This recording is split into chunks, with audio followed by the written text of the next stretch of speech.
কালকে সমুটা শহরে চলে যাবে। বড় কোম্পানিতে নাকি চাকরি পেয়েছে।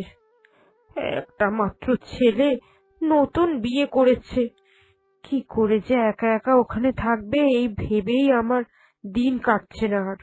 তুমি এত চিন্তা করছো কেন বলো তো মা?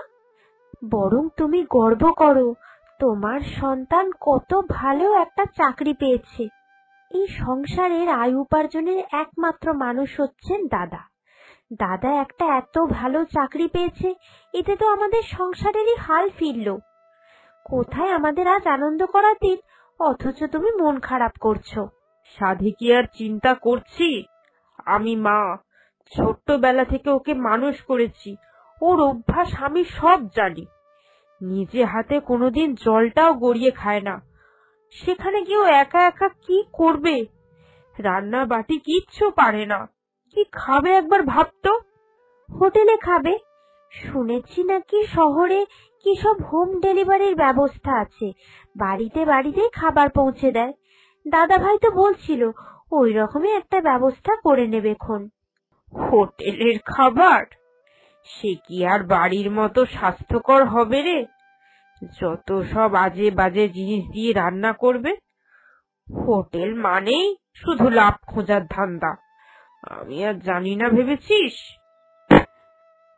যাকে ভগবান যখন কিছু একটা, যাকে ওর চাকরি শহরে হয়েছে, ভগবান নিশ্চয়ই কিছু একটা দিক ওকে দেখিয়েই দেবে।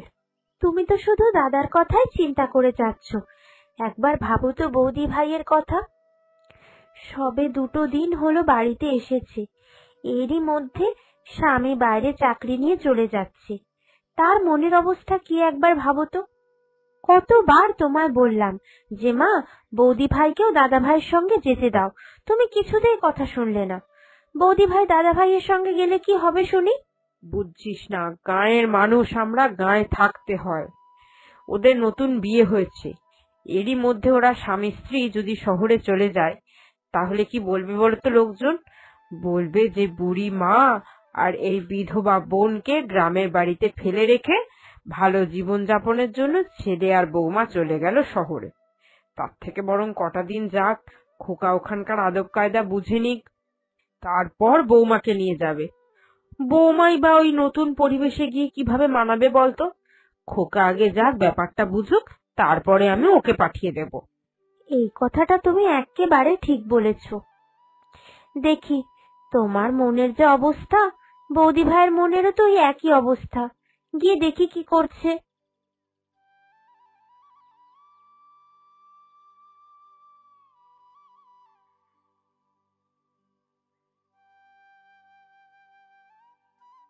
কি গো বৌদিদি, এখানে একা একা কি করছো? দাদাও তো এখনো ফেরেনি বাইরে থেকে। তুমি তো বরং একটু তোমার শাশুড়ি মায়ের ঘরে গিয়ে বসতে পারতে। আমি আর মা ওখানে কত গল্প করছিলাম।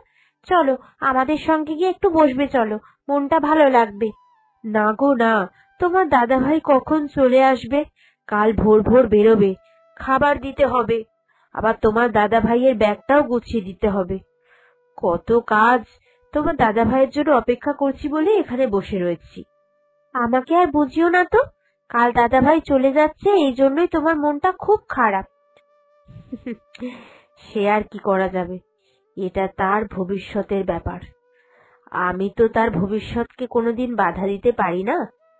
তার জীবনে যেটা ভালো সে সেই দিকেই যাচ্ছে। জানো তো গৌরী, আমি ঠিক করেছি কাল তোমার দাদা ভাইয়ের জন্য একটু টিফিনের ব্যবস্থা করে দেব। অতটা পথ যাবে? তুমি আমায় একটু সকাল করে উঠে রুটিগুলো বেলে দেবে। রুটি আর মাংস করে দেব। উনি রুটি মাংস খেতে খুব ভালোবাসেন। পথের মাঝে যদি খিদে পেয়ে যান, খাবারটা খেয়ে সন্তুষ্ট হবেন। হ্যাঁ হ্যাঁ, ওসব নিয়ে তুমি কোনো চিন্তা করো না, আমি তোমার সাহায্য করে দেব সকালবেলা উঠে।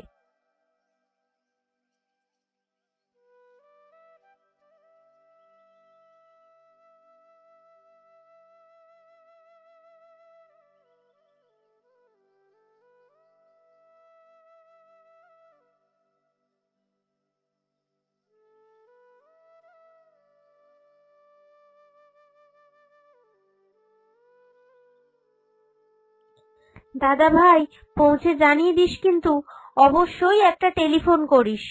বৌমা যা খাবার বানিয়ে দিয়েছে সব গুছিয়ে নিয়েছিস তো? ও বৌমা, তুমি সব দিয়েছো তো ঠিকঠাক করে?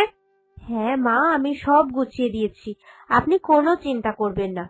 এই শোনো না, তোমার ওই বাঁ হাতের ব্যাগে কিছু গরম পোশাক আছে। আমি তো জানি না শহরে এখনো ঠান্ডা আছে না গরম আছে। ভোরের বেলা আমাদের এই গায়ের দিকে একটু ঠান্ডা ঠান্ডা লাগে, তাই দিয়ে দিয়েছি।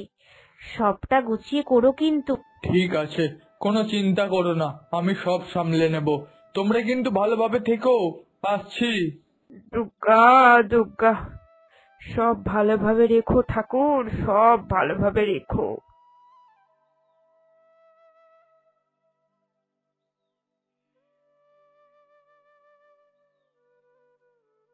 বৌমা, আজ আর তোমায় হেসেলে ঢুকতে হবে না, সব কাজ আমিই করব। খোকা চলে গেছে, তোমার যে মনটা কত খারাপ সেটা আমি বুঝি। যাও, তুমি গিয়ে একটু উঠোন পাড়ে বসে থাকো, মনটা ভালো লাগবে প্রকৃতির হাওয়া খেলে।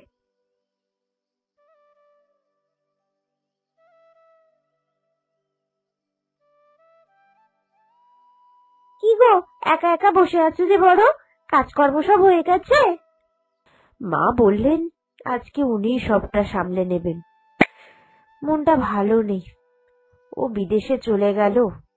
একা একা যে কি করবে সেই ভাবছি। আরে গেছে সে তো ভালো হয়েছে, তোমাদের সংসারে এখন হাল ফিরে যাবে গো। কতগুলো টাকা তোমার স্বামী মাসে মাসে পাঠাবে।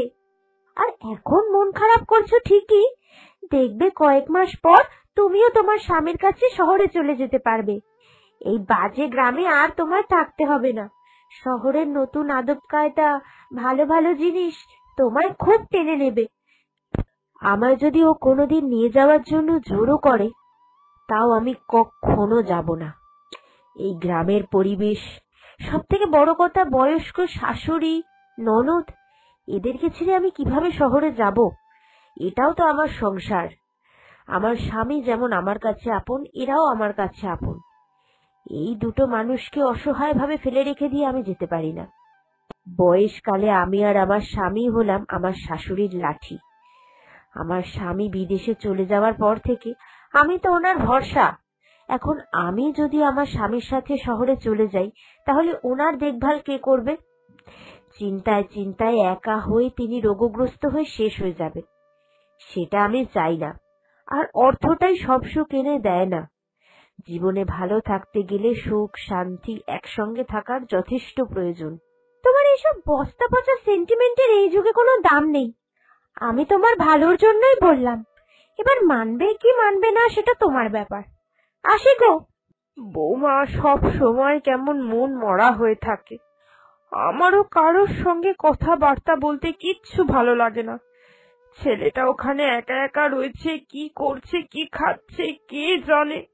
এতই যদি তোমার ছেলের জন্য কষ্ট হয়, তাহলে পাঠালে কেন মা? মানুষটা বাইরে গেছে, সবসময় এইভাবে বলো না। দেখবে আস্তে আস্তে সব ঠিক হয়ে যাবে। ও তো বলেছিল যে মাসে একবার হলেও আসবে, 2 মাস হয়ে গেল এলো না। কি যে করছে কে জানে। প্রাইভেট কোম্পানির চাকরি মা, এইভাবে তো হঠাৎ করে ছুটি পাবে না। আর এইভাবে যদি হঠাৎ করে ছুটি নিয়ে নেয়, তাহলে ও চাকরিটা চলেও যেতে পারে। একটু বোঝার চেষ্টা করো তোমরা। পরিস্থিতি আমরা সকলেই বুঝি, কিন্তু মন তো মানে না। এই হলো ব্যাপার। জানো তো, অনেকদিন বাড়ি যাওয়া হয়নি। কয়টা টাকা রোজগার করবার জন্য এখানে একা একা পড়ে আছি। বাড়িতে ওরা কি খাচ্ছে কি করছে না করছে কিচ্ছুই জানতে পারছি না। জানো তো, সামনে আবার আমার বাড়িতে সত্যনারায়ণ পুজো আছে। সে তো আমারও রে ভাই, আমারও কি আর ভাল লাগে বউ বাচ্চা বাড়ি ঘরদোর ছেড়ে এখানে পড়ে থাকা ভূতের মতো। কয়েকটা টাকা রোজগারের জন্য এখানে পড়ে থাকতে হবে। অফিস থেকে যখন বেরোই বুকটা কেমন হু হু করে ওঠে, বিশ্বাস কর। তাও আবার কি, ওই একটা ঘরের মধ্যে একাই রান্না করে একা খেতে হবে। দুধ দুধ, ওই ধিৎকারে দেখো না বেশি বেশি করে ওভার টাইম করি। ওভারটাইম করলে কাজের জায়গায় একটু বেশিক্ষণ থাকাও হবে, মনটাও ভালো হবে, আবার টাকাটাও রোজগার করা হবে। ঠিকই বলেছো, কাল থেকে আমিও ভাবছি ওভার ডিউটি করব। তাও দেখি, একবার বলে দেখবো আগামী 15 দিনের মধ্যে যদি একটা ছুটি মঞ্জুর করতে পারি।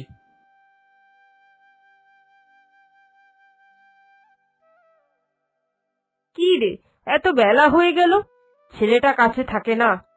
তুই এত বেলা অবধি কি করিস বাইরে বাইরে?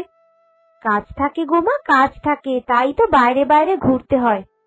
যাকে শোনো, তোমাদের একটা খবর দিই, কাল কিন্তু দাদা ভাই ফিরছে।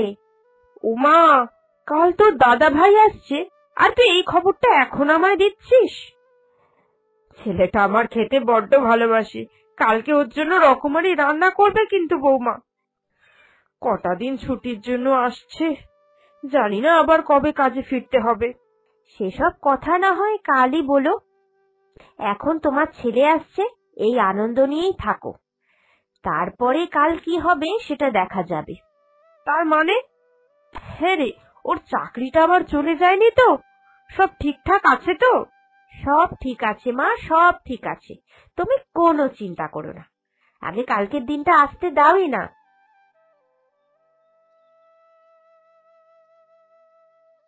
মা, বোন আমায় বললো তোমার শরীর নাকি খুবই খারাপ, সেই জন্যই তো পড়িকি মরি হয়ে আমি দৌড়ে ছুটে চলে এলাম এখানে।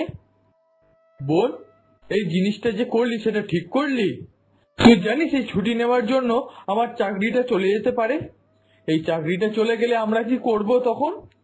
মা আমায় বিয়ের সময় কিছু গয়না দিয়েছিল, বিধবা মানুষ, সেই গয়নাগুলো তো পরেও দেখি না, শুধু শুধু আলমারিতে পড়ে নষ্ট হচ্ছিল। তাই জন্য ওই গয়না দিয়ে আমি তোর জন্য একটা নদীর পাড়ে দোকান ঠিক করেছি।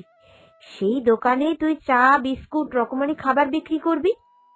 নদী পারাপারের সময় প্রচুর মানুষ যাতায়াত করে, সামনে একটা দোকান পেলে তাদেরও ভালো হবে, আর তোর ব্যবসা ভালো চলবে।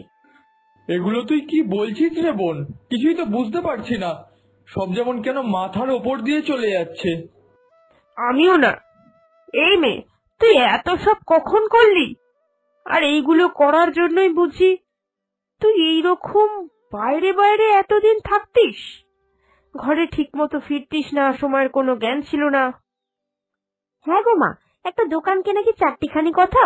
গয়না বিক্রি করো, তারপরে সেই টাকা জোগাড় করে মহাজনকে দাও, অনেক হ্যাপা ছিল। তোমাদেরকে আগে থাকতে বলিনি, কারণ একসঙ্গে সবাইকে চমকে দিতে চেয়েছিলাম, তাহলেই তো আসল মজা। তা ও বৌদি ভাই, তুমি এখন চুপচাপ বসে গড়লে কেন গো? দাও, কতদিন পর তোমার স্বামী এসেছে, খেতে দাও। হ্যাঁ গো, আজ তো আমি অনেক রকম রান্না করেছি স্বামী আসবে বলে, কিন্তু এখন তো দেখছি আজ আমার বড়ই সুখের দিন। এইরকম শ্বশুর বাড়ি পাওয়া সবার কাছে ভাগ্যের ব্যাপার। অর্থই সব হয় না, একসঙ্গে থেকে সুখ শান্তি ভাগ করে নেওয়ার মধ্যেও আনন্দ।